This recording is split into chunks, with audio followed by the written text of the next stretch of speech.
And in truth, I wanted my wife Liebe just to share a few words because she knew Abigail a bit better, but it was a bit too overwhelming for her. So I'm just going to share some sentiments that she shared about Abigail, because I think in order to take the most out of the yahrzeit, it's crucial and essential that we remind ourselves of the power of the personality of a young girl like Abigail. In the parashah that we've been reading, we are taught and we learn about the passing of Abraham and Sarah. And the past of the verse in describing their passing uses this expression, Ba B'yamim. They came with their days. And I think when we speak here about somebody as young as Abigail was, we should never forget that the purpose of life is not necessary to come with long years, but the word Ba B'yamim means came with her days. Because Abigail in a short life made each day long. And in the words of my wife, she was an unusually mature person that had this ability to see right from wrong without gray.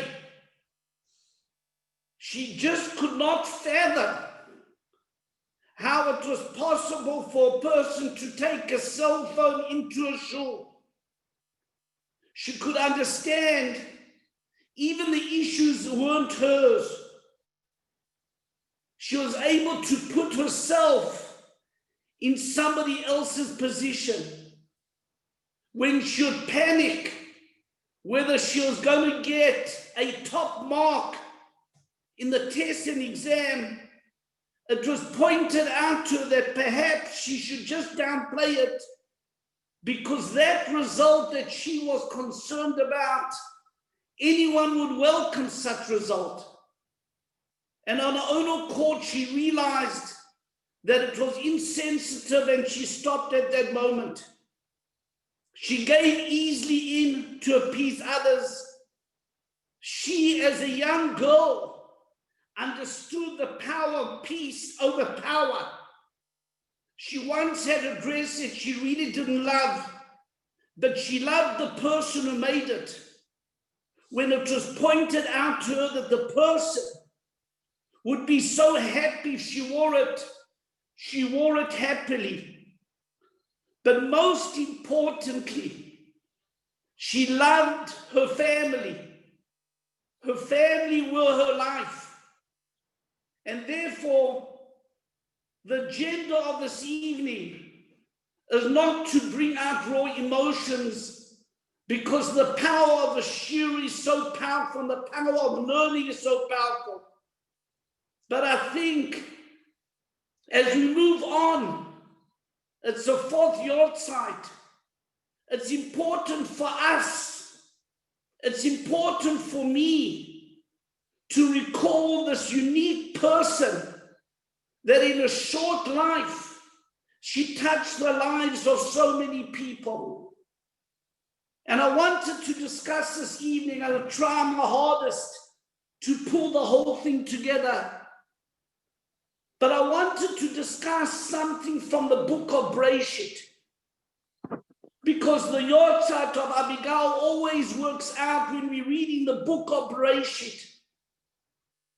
And the first Rashi in the book of Bereshit asks the question.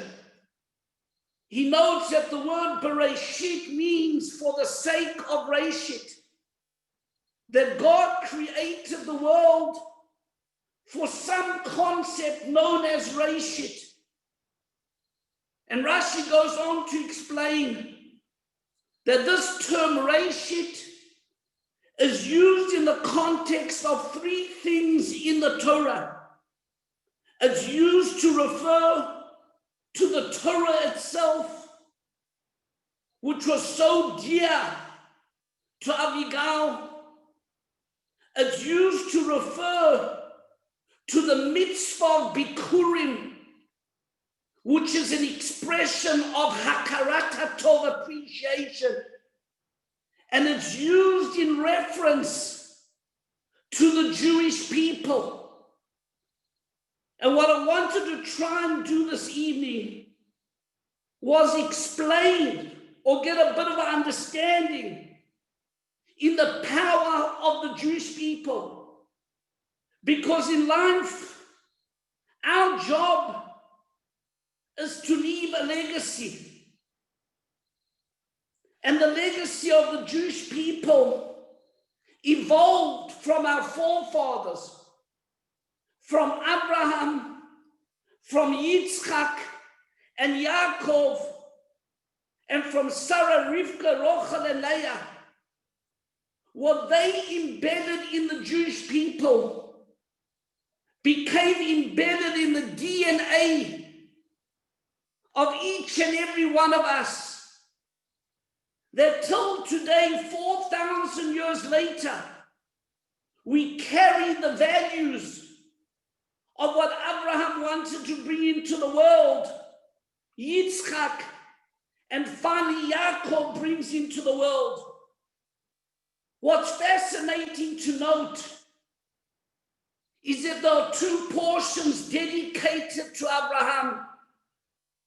There are a few verses dedicated to Yitzchak, but the person that ultimately brings the Jewish people as a nation is the third of the forefathers, Yaakov, whose other name was Yisrael. And we are known as Bnei Israel. Abraham and Yaakov were revolutionaries, whereas Yitzchak, his role, and it's important to emphasize his role, was really just to carry on the tradition of his father and to root it into the essence of the Jewish people. He added a small dimension, but Yitzchak just carries on that role. Abraham is a person that turns the world around. He brings monotheism to the world. It was a world that was full of paganism, and Abraham has this ability to bring a belief in one God. And the question can be posed, how did Abraham do it?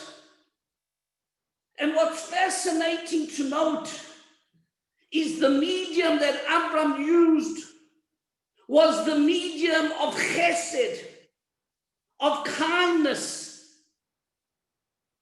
The Torah opens up with the classic story of Abraham after having a Brit Milah. 3 days after the bris, the most painful of days, he's waiting outside to have guests.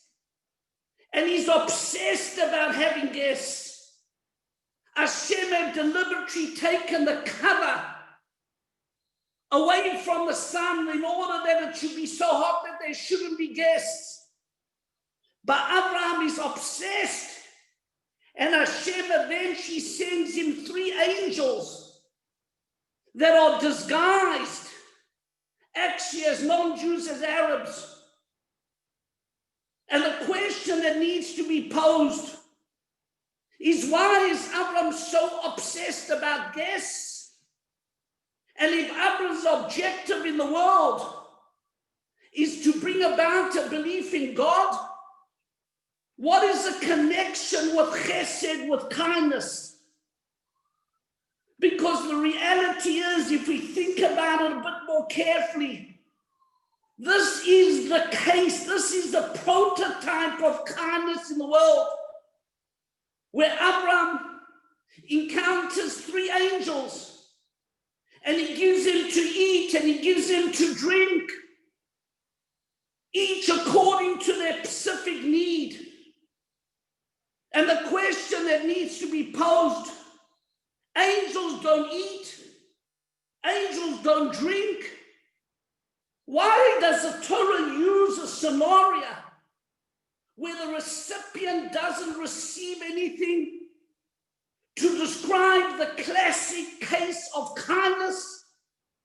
And once again, what's this got to do with monotheism and a belief in Hashem? And the answer, I think, is crucial and important to you. And that is, when we do kindness in this world, it's not for the recipient, it's for ourselves. We need to be givers. And the reason we need to be givers is because we need to emulate Hashem. Hashem constantly does kindness in this world, even if there's no need for that kindness. Hashem creates a world before there was any human beings in the world. The reason we do kindness is because we have to do that. And friends, what does it mean, kindness? What is the obstacle for us being able to do kindness? What holds us back from doing kindness is that unfortunately we wrapped up in ourselves.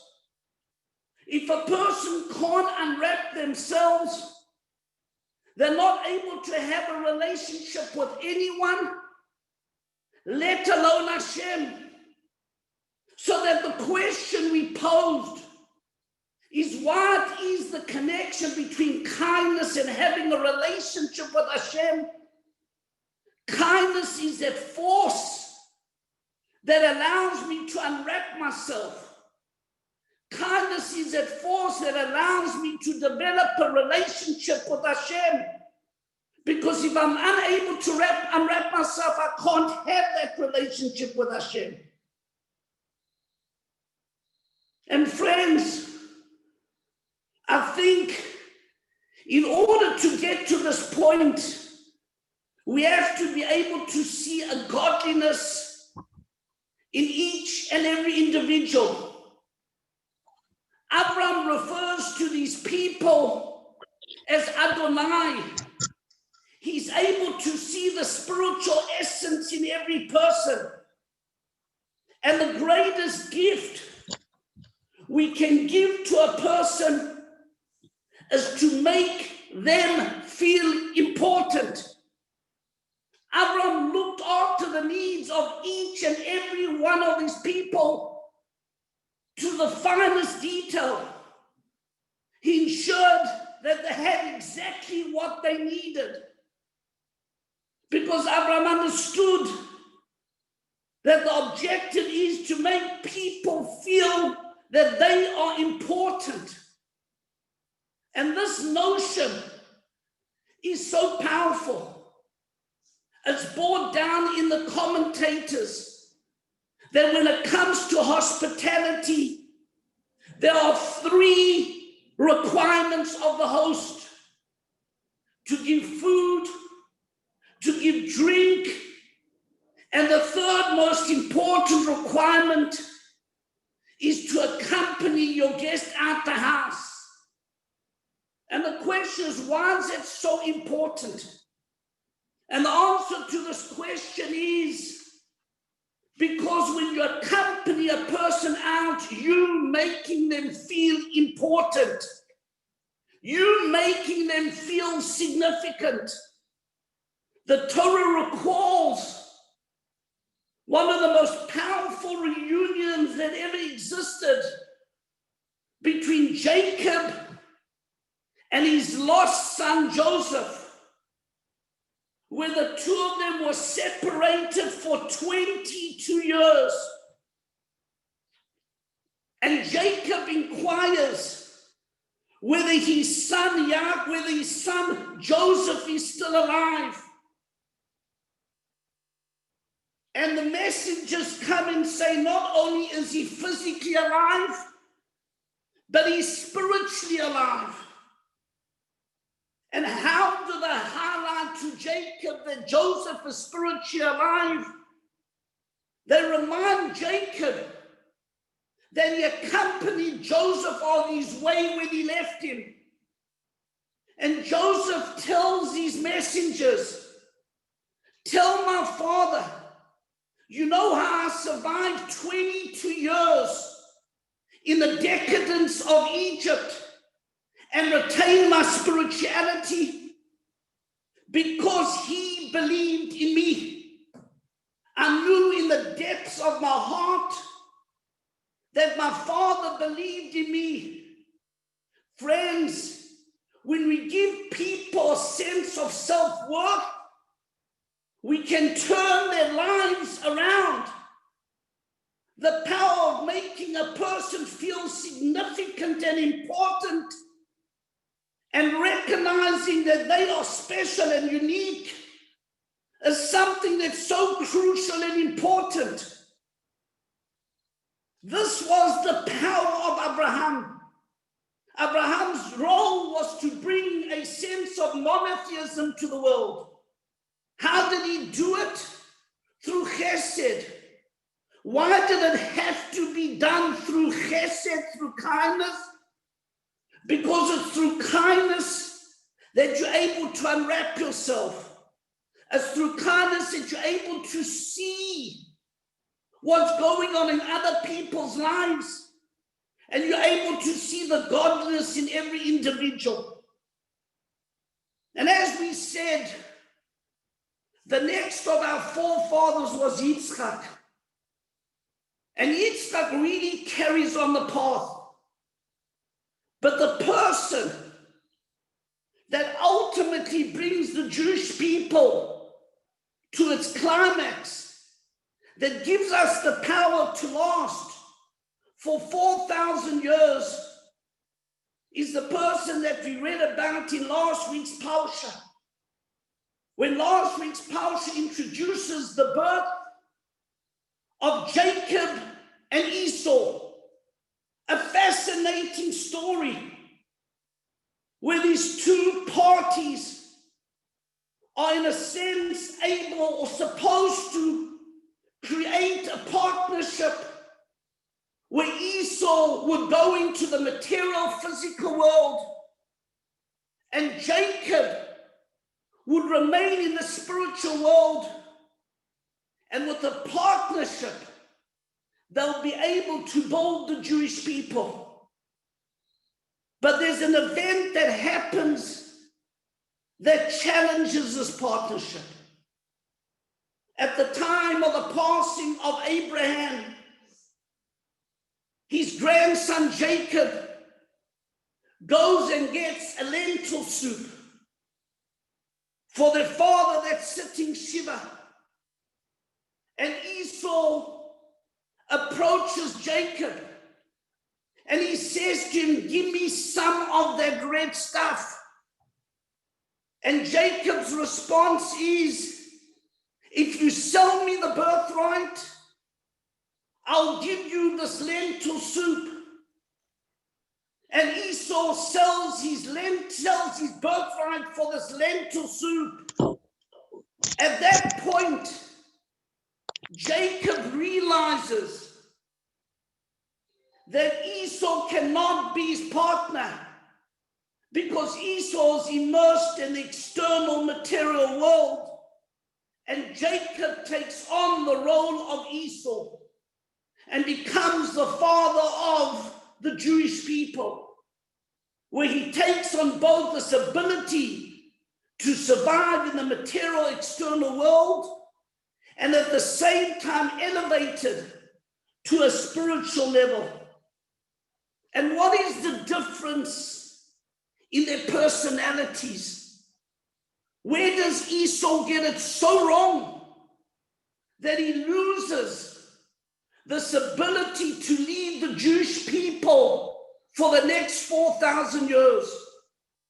And the answer is that Esau lives in the external world. He does not even refer to as soup. All he can say is, pass me the red stuff. And if that is the world of Esau, he cannot become a leader of the Jewish people, because the role of a Jew is to look deeper, is to be able to see the pain of other people. You know how Abraham was able to respond to the guests in the manner which he responded? The Torah uses the word vayar, vayar. He saw and he saw and he saw. We have to look deeper. One of the most important mitzvot in the Torah is the mitzvah of tzitzit. What's so significant about the mitzvah of tzitzit? Because the mitzvah of tzitzit has a blue thread. And we are told that the blue thread reminds me of the sea. And the sea reminds me of the sky. And the sky reminds me of the throne of Hashem. We have to look deeper. We can go through life and miss out on the whole story of life. But the question is posed as a challenge to Yaakov. Is it appropriate at this point, when your Zayd has just passed away, to take the birthright from your brother Esau? Surely the timing's not right.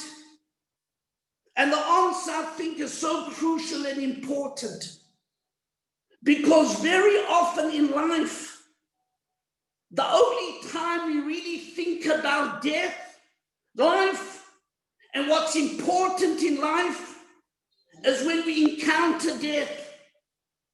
And if at this point, when the Zayd has just passed away, and you, Esau, are prepared to sell your birthright for a pot of soup, you can't be the leader.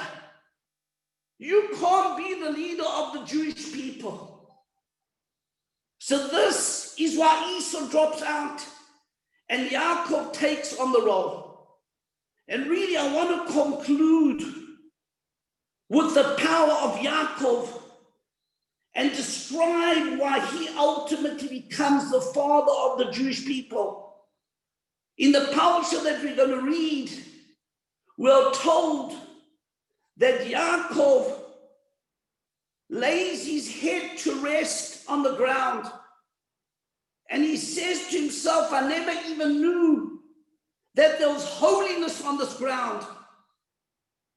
And at that point, Yaakov feels the holiness and ultimately builds the Beis HaMikdash on this land. Yaakov's ability is to be able to see the holiness in every situation and bring it out and sanctify every situation. We know there are 3 prayers that we daven every day. There's a prayer of Shachrit, there's a prayer of Mincha, and there's a prayer of Mariv. Abraham correlates with Shachrit, Yitzchak correlates with Mincha, and Yaakov correlates with that evening prayer, no Mariv. What is the connection? What is the relevance? The relevance is that Yaakov is able to operate in that darkness when we cannot see Hashem, when things are tough. Yaakov has that ability to survive in that situation. What is interesting to note, where does he get the power from? Because that same Gemara that says that Shachrit was Abraham, and Mincha was Yitzchak, and the evening prayer Mariv was Jacob, tells us that they also correlate to the daily sacrifices. There was a Shachrit sacrifice, there was a Mincha sacrifice, and there was an evening sacrifice. But if you look carefully, there wasn't actually an evening sacrifice. That evening sacrifice was the leftovers from the afternoon sacrifice. What am I trying to share? You know how we're able to survive in the dark times? That depends on the energy we put in during the day when we have the clarity. If we're able to connect and appreciate Hashem in the good times, that will give us the energy to survive in the dark times. And that's the power of Yaakov. He's able to take the strength of those good times, make it part of his personality, recognize the goodness that Hashem does with us, and able to survive in those dark times. What I tried to share this evening was a synopsis of the legacy of the Jewish people, something that has lasted for over 4,500 years. It started with our forefathers who created the DNA of the Jewish people. The kindness of Abraham that brought a monotheism to the world. Yitzchak that carried on the path of his father Abraham. And Yaakov that takes both the physical and the spiritual world and takes it, combines it, and elevates that spiritual world and gives it meaning and purpose. As I started out, and I spoke about Abigail, and we wish Morris and Kathy and all the family, Arichus Yomim, you should have lengthy days, because your daughter was somebody that left a power and a message to this world. But I want to add one point. You have to realize that as a family, you are examples to each and every one of us. I don't think you appreciate what role models you are. To be honest, right? It wasn't easy. I haven't been feeling great, and it wasn't so easy for me to be able to give the shiur tonight. But there's a deep love, respect that I look up to you guys. And the whole community looks up to you guys. You know, I mentioned before that the shiur this evening spoke about the book of Bereshit. The book of Bereshit is called what? Sefer Hayashar. The book of integrity, the book of being straight. Abraham, Yitzchak, and Yaakov and their spouses were not called tzaddikim. Were not called Talmidei Chachamim, but they were called Yesharim. They were just straight, honest people. And that's what you guys are. You just do the right thing. The fact that Abigail had these values came from somewhere. Values that you've inculcated into each and every one of your kids. And for me personally, it's an inspiration.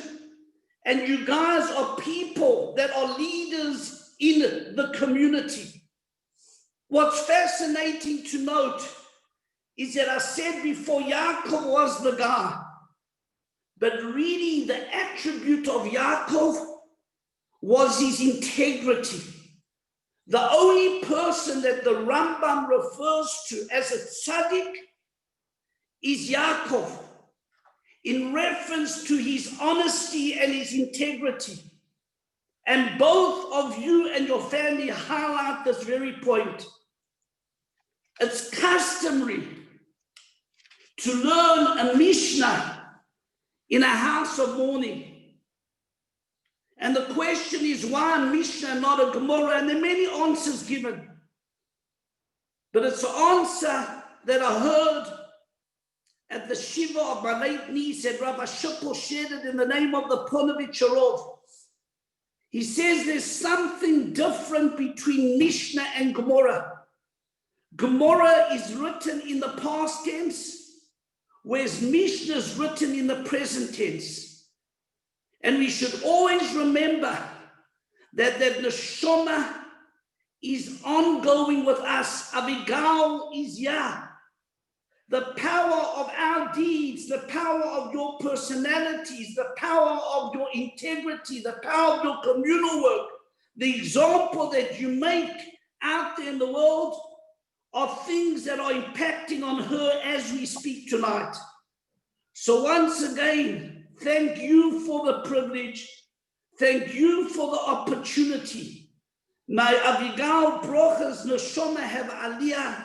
And please God, very soon with the coming of Mashiach, we should all be reunited together with her. I wish you just Aruch Chaim, Aruchim, Arichas Yomim, and we should only share many simchas together in the future.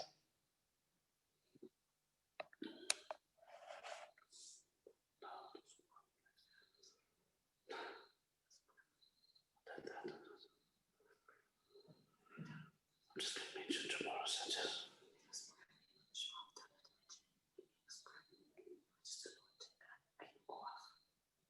Yeah. Can I have a tissue? No, you're brilliant. No, Yes, you are. I'm telling you. I wasn't. I'm only.